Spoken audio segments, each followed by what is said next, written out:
Well, hi, Sax Gourmet fans, and greetings from the ultra top secret command and control bunker here at Sax Gourmet World Headquarters in the birthplace of jazz, New Orleans. Now I want to get a couple of housekeeping things out of the way before we start tonight's seminar on accessorizing your saxophone.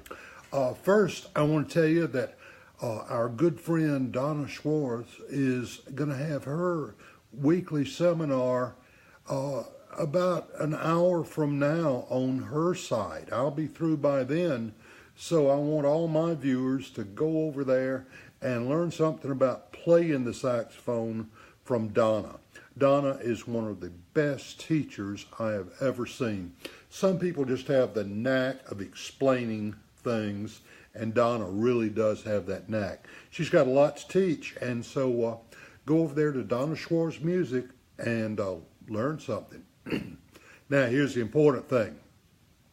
Tomorrow is a very important day around here because it's the birthday of none other than Dr. Brian Goodson, my one and only son.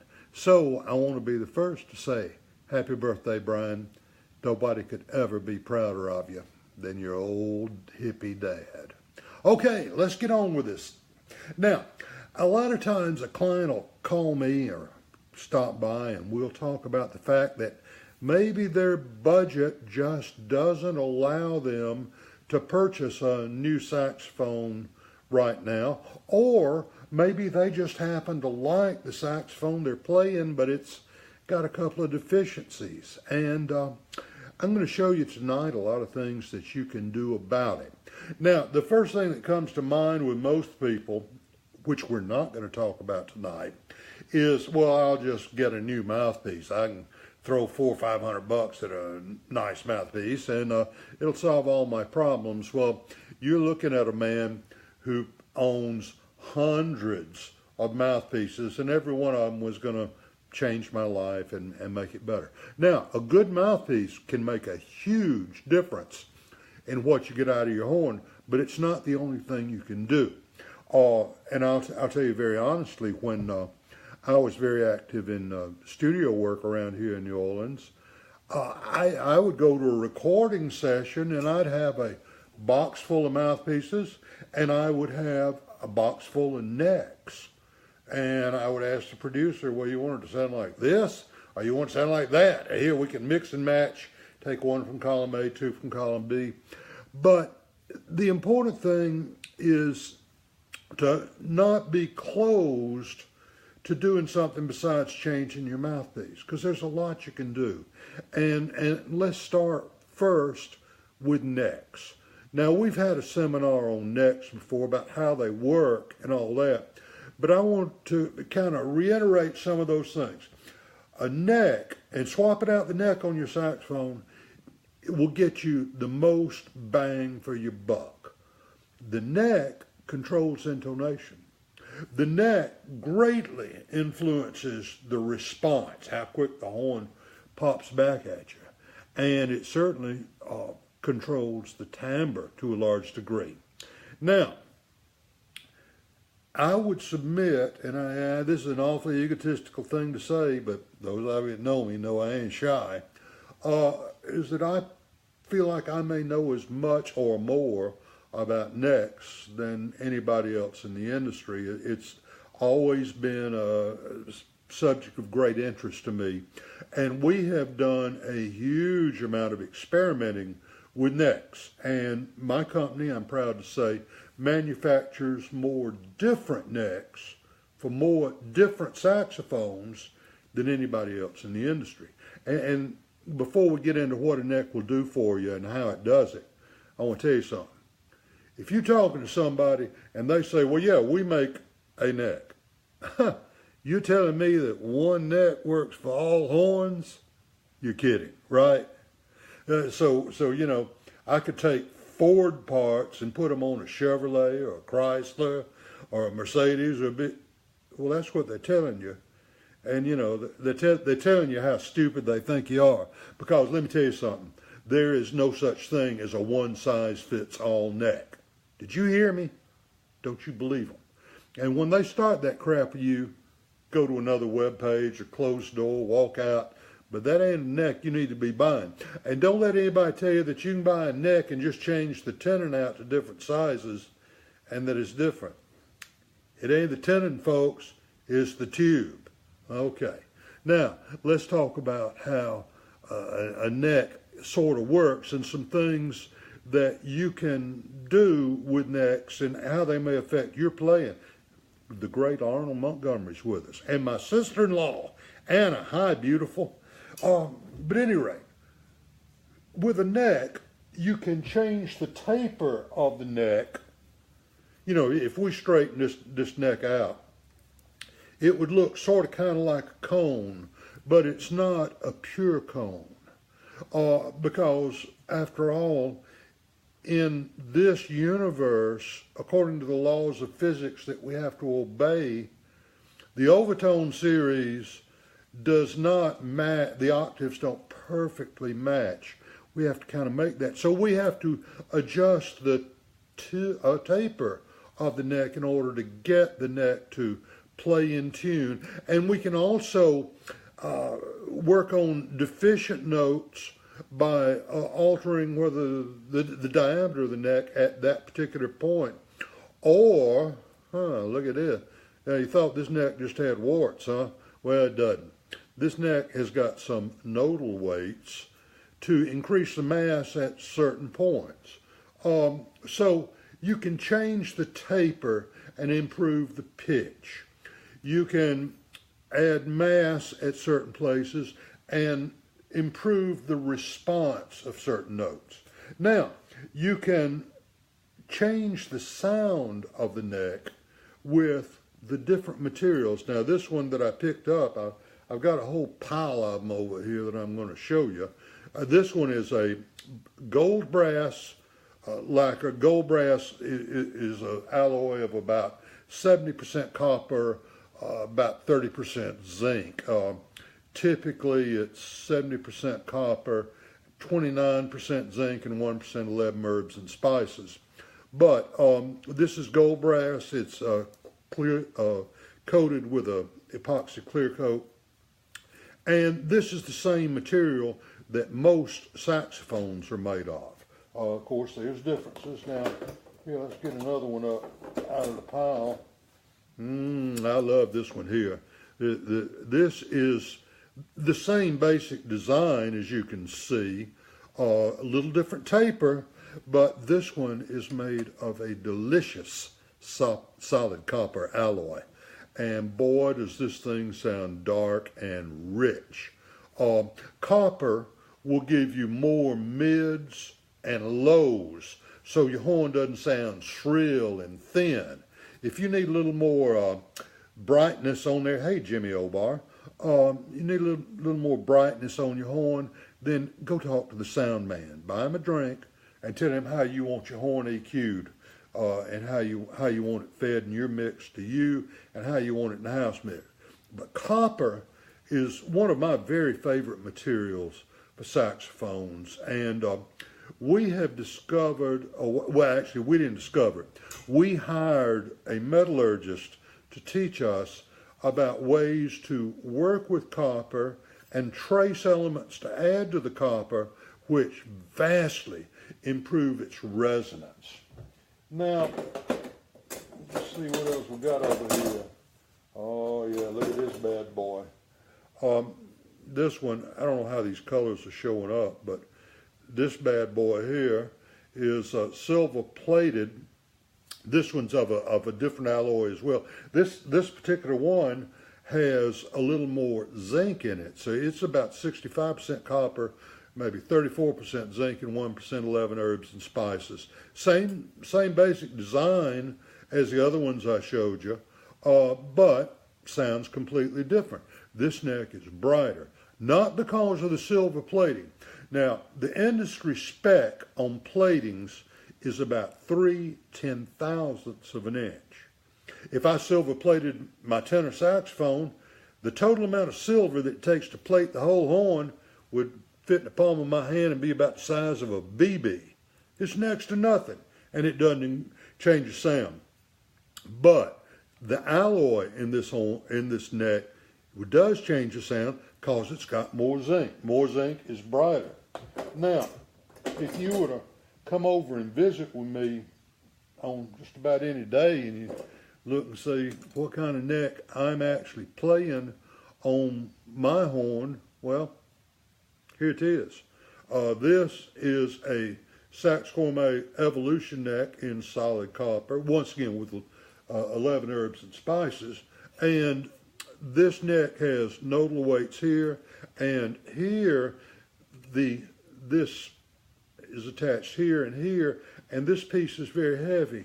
It's also a weight. That's the nodal point of the fourth line D, and this is the top space G. Gosh, two problematic notes on the saxophone. Why would we do it? Well, this neck gives a lot of lows and mids, and it's just rich and fat, which is what I like. And this works very well for me. All of these necks that I've shown you here that I picked up have a built-in neck enhancer on them, and we'll talk about those in a few minutes. Now, there are a couple of other materials that are used for necks. One of them bad, one of them okay. People are always, once a week, somebody asks me about those damn wooden necks. Now, hey, my wife just gave me a wooden watch, which I consider bad cool. Thank you, Sharon, once again. But wooden necks, what a stupid idea. I've owned several, and they sound okay. They're kind of clarinet-y sounding, you know, that got that woody thing going on, of course. But I have never owned one, nor have I ever seen one that was used for any length of time that didn't crack and split. Well, and then you got to pin it like you would fix a clarinet, or do like I do and throw the damn things away. It's a bad idea. It's not an acceptable material. They're plenty dark sounding, but if they're not durable, okay. Now I've got a business associate over in Taiwan who is a very innovative kind of guy. And he is making some necks out of some polymers, which have some very interesting things. Yeah, you go ahead and tag Carol Sproul. But he's making some polymer necks. Now, we've been doing a lot of work with polymers lately in our line of Delrin mouthpieces. We're currently making 3 different mouthpieces in Delrin. Delrin is acoustically a wonderful material. And this guy is making some necks and working out different designs. He's also making some carbon fiber necks. And I have seen them, I have not played them. So I don't have a judgment, but I know he knows what he's doing. Now let's look at a couple other things that you can do to your neck. If you know where, and we'll use this one for an example, you can add some nodal weights right in here. Right about here is where the pressure node of D2 is on the saxophone. And you'll be amazed at the difference that'll make. Now here is one of my very favorite tricks. Let's get the camera angle right so you can see. Can you see that? Not too good. Can you see that the interior of this neck, yeah, is threaded? Whoa, threaded. Why in the hell did you do that, Steve? Well, I'll tell you why we did.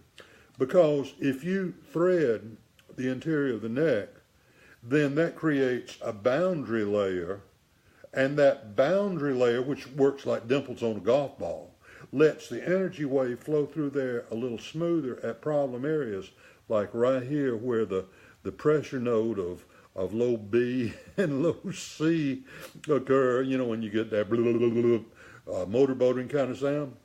You thread your tenon like that, and it'll solve that. It will. Try it yourself. Or you can buy a neck from us that does that. But understanding the usefulness of a boundary layer is very important. Now, I promised you we were going to talk about neck enhancers, and we're going to now. This is our #1 selling product, and it is a feature on all the necks we sell. We don't sell any necks without a neck enhancer built onto it permanently. Now, let's look at one that is not attached to a neck. Here it is. We've been selling these now for about 12 years, and we've been doing stuff like this for 20-something years. Mr. Elmer Beechler was the first person I knew that did any work in this area, and Beechler used to sell, they may still sell, an insert for your neck, but we took that idea and expanded on it. And what we do here is we've created a Venturi. You can see how that's kind of tapered, and you wouldn't believe how many things I had to make before I got that taper right, because you couldn't go out and buy a book that told you the specs of the taper. You had to figure it out, trial and error. And Mike Fortenberry, hello, buddy. Anyway, this right here, once again, we increase the velocity of the airstream, which gives less resistance to the energy wave as it goes through the horn. Remember that the way your saxophone plays is not controlled by the air, okay? The air doesn't matter. It's how that energy wave goes through the horn. And don't let anybody ever tell you anything different. Now, this goes into the neck, and then your mouthpiece goes over that. And what it does is it will smooth out the timbre, that transition between third space C and fourth line D. You won't hear a difference. It makes the altissimo a lot easier. And it increases the dynamic range of the horn. And the reason for this is simply because it lets the energy wave flow through the horn more efficiently. Yeah, I want to tag Casey Ray Light. He brought me a jug of excellent whiskey not too long ago, and I'm forever indebted to him. But at any rate, I want you to know this is our #1 selling product. We make it for the alto, for the tenor, and the baritone. This is a tenor one right here, and it's something that will make your horn play better. Hello, Anthony. How you feeling, buddy? How you feeling? Now, let's talk about something else that this is going to be hard to see because it's small. But if you ask somebody that's got some of these, they'll tell you it is the greatest thing since sliced bread. And this is a saxgourmet power pip. And I hope you can see that the interior of this is threaded. And I don't know if you're going to be able to see this. The interior tube shape is hourglass shaped. And the top is very much chamfered. Now, what does this do? Let's talk about how the octave key on the saxophone works. The way an octave key works is you got a stream of energy going through the horn. We vent off enough air, cause a disturbance, and it will destroy the fundamental, and we'll get the first overtone of that energy wave, which is an octave. Now, in the perfect world, since there are 12 semitones in an octave, we'd have 12 octave vents. Well, that's a mechanical impossibility. I've built a horn that had 6 in it, but it wouldn't stay in adjustment but about 5 minutes at a time. But you can improve your horn by improving the octave vents, okay? And we sell these for just about every saxophone. The installation is very easy. All you got to have is basic soldering skills. And it will make your horn respond quicker. It will improve significantly the second octave intonation, and it'll make the altissimo easier. Now, I want you to understand that if you don't want to do this or try soldering on your horn and all that, just do this. Go down to the hardware store and tell them you want a couple of high-speed drill bits, one of them a number 42 drill, and one of them a number 38 drill. And take the keys off your horn. On the octave vent that's on the neck, make sure that is at least a number 38 drill. You know, just drill right down there. Be careful, don't go all the way through and put a hole in the bottom of the neck. And then the vent on the body right around the high E key.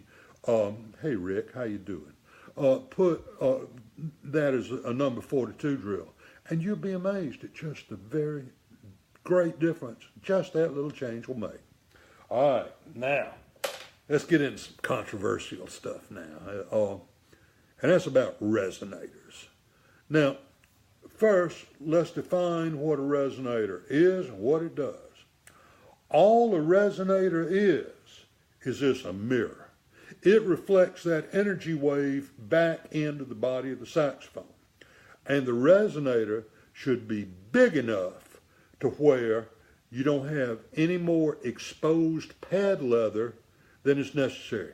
Now, I want you to look at the pads on your saxophone and tell me, doesn't that resemble a sponge? Damn right it does. And because it resembles a sponge, that's exactly what it's going to do. It's going to absorb that energy as it's trying to get through your horn. So you want as big a resonator as you can get. And, oh, Steve, I read on Sax on the web that if my resonators are too big, it'll make the horn too bright. Are you kidding me? No, it doesn't. All it makes the horn do is sound accurately the way it is. Resonators do not add brightness. They do not. Now, you want to be sure that your resonator is as close as possible to the actual alloy of your horn. And so on our horns, we use, this is the one we'll be using on some of the new, this is a saxgourmet PowerPoint solid copper resonator. These are installed with screws on the back. See a little washer and screw. So the next time you get your horn repadded, you can use the same resonator. That's a good idea. This is the resonator we used on a lot of our horns for a long time. It's a solid copper Noyak. It's waffled like this, so it increases the surface area. Now, talking about surface area, you go back to this. You see, this has got that point on it. See that point? That it drops down in the tone hole chimney, and we did a lot of fooling around and in trial and error to try to figure out how much could we have on the point, because I want to increase the surface area as much as possible, but I don't want to drop so much stuff down in that tone hole chimney that I affect the pitch or the response, and it's a fine line. So we figured that out, and we sell sets of those for just about any saxophone. By the way, you guys can feel free to like this presentation and share it with your friends and neighbors. Now, here's the old plastic cheapo resonator that a lot of, hey Gerald, a lot of technicians cheap out and put on their horn, or put on your horn, but charge you plenty for it. People say, but Selmer used to use those. No, the ones that Selmer used were nylon. They weren't this polystyrene, which is what this is, which is what most people use, which is, and this stuff's not even heat sensitive. So you get it too hot and it'll distort a little bit. Not something you want. When we were in the repair business in a big way, we used to have this little thing on display in the showroom because there's a million different styles of resonators, and we used to offer all of these. Here's a seamless dome. See, the dome part is to increase the surface area. This is actually an original Selmer. Some people put just a rivet. Here's a Noyak mounted with a screw. And here's a solid brass flat resonator. I used to use these a lot. The flat stainless steel. Selmer used these on the Super 80 series and on some of their horns now. And see, they've got it's a dome with a rivet through it. Here is another Noyak with a different type of big screw in it. Here's a Noyak with a highly decorative centerpiece that's actually a rivet. And here is a conical resonator that Gary Ferree used to make. I don't think they make these anymore. And just so you see what else on the chart, here's a Busher snap-in pad and some other stuff. But there are 1,000 different kinds of resonators. But we experimented, and we really believe that this gives you the maximum amount of surface, and it's reusable. It's machined out of one solid piece of copper. And, you know, you can see even that part, the screw goes in the female part. That's all part of this one thing. So you waste a lot of copper machining these.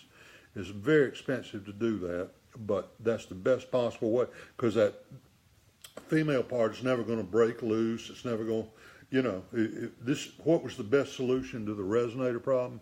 That's it.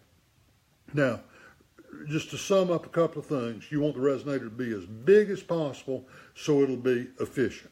You want it to have as much surface area as possible, because the more surface area you have, the more reflection you get. You want to have a minimum amount of exposed pad leather. It's best to install them with screws, because if you do that, then you can reuse it. You won't have to buy another set of resonators when you repad your horn. So there's a couple other things that I've seen. A lot of times resonators are put on with rivets, like I said, and that's okay, but you can't reuse the resonator, you know, when you take the pads out. And I have seen some glued onto the pad leather, just glued right on the outside of the pad. Well, what a dumb idea, because if you do that, the weight of the resonator, and remember, we want big ones, the weight of the resonator is going to make that pad leather droop. Well, we don't want that. So if you want to avoid droopy resonators, don't you glue them onto the pads. Get you some that go on with screws. All right, now, I have a good friend, Eric Satterley, who is the owner of Meridian Winds, and Eric is a genius, and he's a good guy too, but he's a genius about many things, and he and I swap ideas, and we talk all the time about how to make saxophones better. And I want to show you a couple of products that we use here, and we sell or are going to be selling soon. And one of them is the high mass neck screw. Okay, and why would you want this? Well, you want this because if you have a conventional neck screw on your saxophone, sooner or later you're going to break the head off, and you're going to have to pay somebody like me some money in order to extract the stub, okay? And they all break. So with this, you can get a nice firm grip on this. Now, there are people who say that increasing the mass on the neck screw makes a difference in the way your horn plays. And I want to tell you that some of these highfalutin classical players that are Eric's clients, you know, a lot of those guys really, really go for these neck screws on that basis. Now, another thing, and this made more difference in my horn than anything else. I'm going to show you one off the horn, I'll show you one on the horn. And that's this. What in the world is that? Notice it's got my name engraved on it. Eric did that for me. This is a weight that goes on the bell-to-body brace. And listen, it just makes your low notes jump. And here, I'm going to show you on my personal Super 400. There it is, right there on my horn. And I'm telling you, get you one of those. You're going to be able to get those from us before long, but if you just can't wait, you go to meridianwinds.com and order them from my good friend Eric. I can't recommend that product highly enough. Now, my buddy Jim Smith, who is a mad scientist if there ever was one, but Jim and I had spent some time talking, and Jim took a saxophone and he soldered weights all over that horn, just all over it. And you know what? Now, Smith figured where the nodal points were and all that, and it made the horn play better. Maybe there's a lesson there. Now, here's something else from my buddies over at Reed Geek. Let's get this where you can see. Look at that. Look at that. And let's see. Mario gave this some kind of crazy German name that I can't pronounce, so I'm not even going to try. But I'm going to tell you that Reed Geek sells this. It's a weight that goes up here on your horn, and it makes a huge amount of difference in the response. It does. Once again, this is on my horn. I'm not selling those right now, but I'll tell you that they play really, it really makes a significant difference right out of the box. All right, now, I tell my students all the time that it should not hurt to play your saxophone, and I stay on them all the time. You can ask anybody that's ever studied saxophone with me. You know, they'll be over there playing the Fairling etudes and such and that stuff. And you know, they start doing this, and I tell them, don't wave at me. And didn't your mama tell you it's impolite to point? Because when we're playing the palm keys, we want to be able to stay in the playing position. Now, I will admit, you see these risers on my personal Super 400. Now, these are some very manly risers, and these were a gift from my good friend Ryan Walker, who's up at the pro shop at musicmedic.com. And these are, I don't know what this material is. He calls it Ryanite, and these are gold-plated brass inserts. But he makes these a lot of different ways, and different heights. I like these big ones, and they work very well for me. See, I can play my palm keys, and you know, I'm right here, right on top of everything else, and I don't ever have to get out of the playing position. And once you get used to them, you will never play a horn that doesn't have nice high risers. Now, I also, on some of my other horns, not on this one, but I put a riser on the low C, so I don't have to stretch and lock the joint of my pinky. And I put one on the low B flat as well. Same thing. Don't have to do that. Yeah, we'll see you, Gerald. Thanks for stopping by. From Canada, Bernard Jean. Hey, buddy, you hadn't been down to see me lately. Hope you're enjoying that horn you bought from me. Really, risers, great idea, because saxophones come out of the factory, one size fits all. And just like, you know, if you're going to buy a suit of clothes, you get it tailored to fit your body. Well, it's the same deal. You want to get your horn tailored to where it fits you. Now, let's talk about a couple other comfort things. Now, I tell my students, don't use the right-hand thumb to support the horn, because you're going to push the head back and all that kind of stuff. But use it as a balance point to hold the horn with a strap taunt and all that good stuff. Now, as I've gotten older and got arthritis in my hands, my thumb started hurting. So, what we do? We came up with this bad boy. And look at that. Look how my thumb fits in there. Ooh-wee. That wing there, see, supports the last digit of my thumb. And so at the end of the night, my horn doesn't hurt. My thumb doesn't hurt. We also make that in black plastic as well. Well, actually, this is polycarbonate. But listen, once you get one of those, you'll never be without it. Now, another thing that we're working on right now is a left-hand thumb rest. Now, on our horns that we manufacture, we use big metal thumb rests, but we need something that you can retrofit to other horns that'll be much more comfortable and bigger, and give you just a more comfortable playing position. And I want to tell you that I'm not going to tell you who's working on that right now, because somebody is. And when they become available, we'll have them for you. Now, another product. Oh, here I'm over here, and I didn't bring one over here. Yeah, I'm going to step up just a minute and get one so you can see it. I'm sorry. I just been busy today.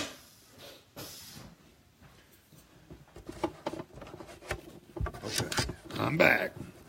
Didn't have to go far. I forgot to put one in my box over here.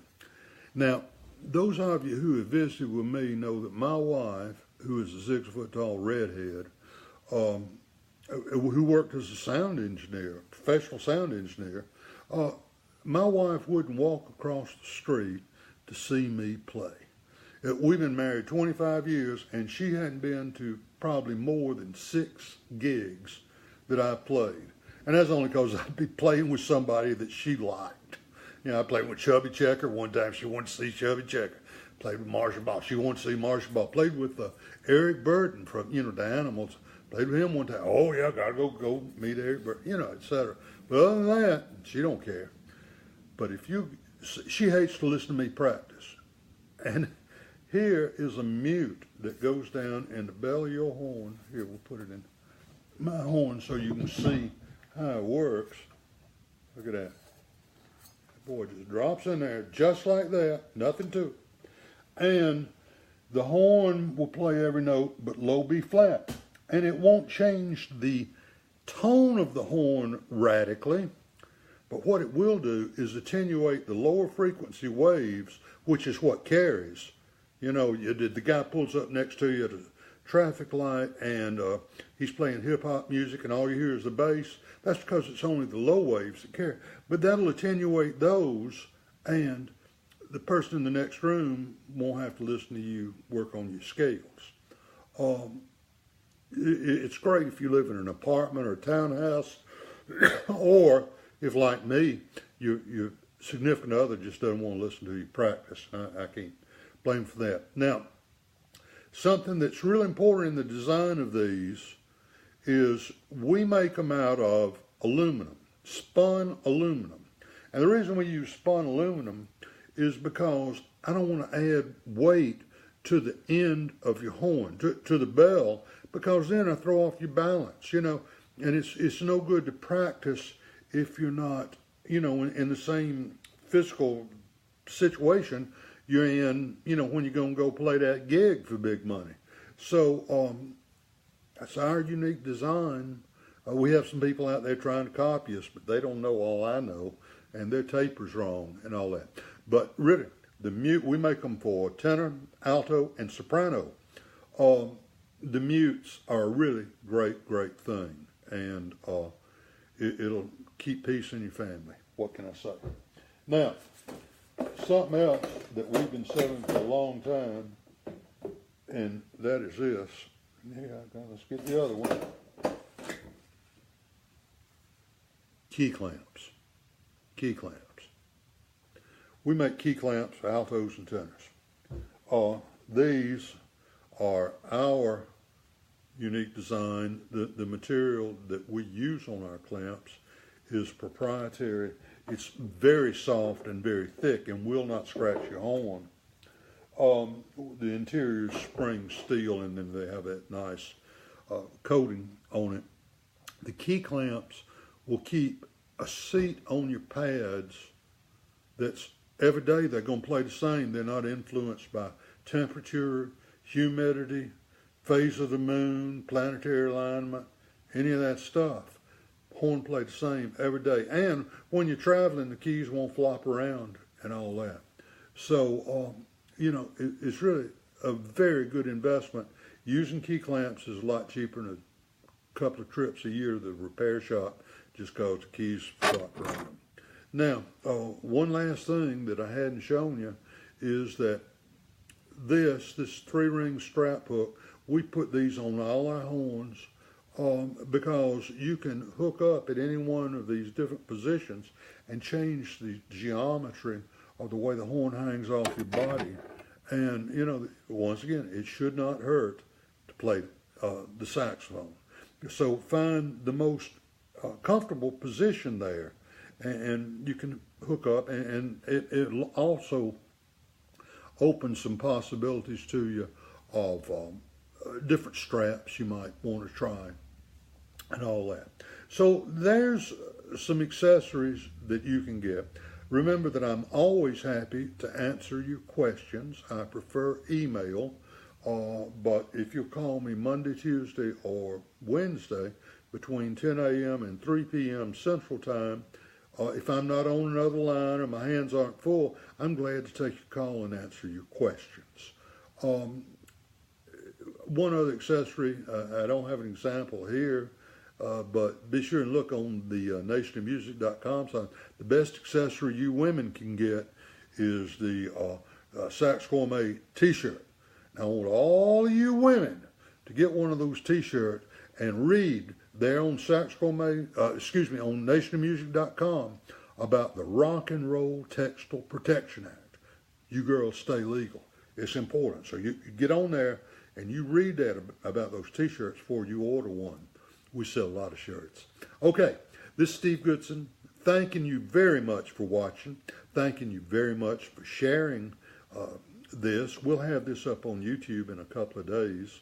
And now I want to recommend once again that you guys tune in to Donna Schwartz over at Donna Schwartz Music.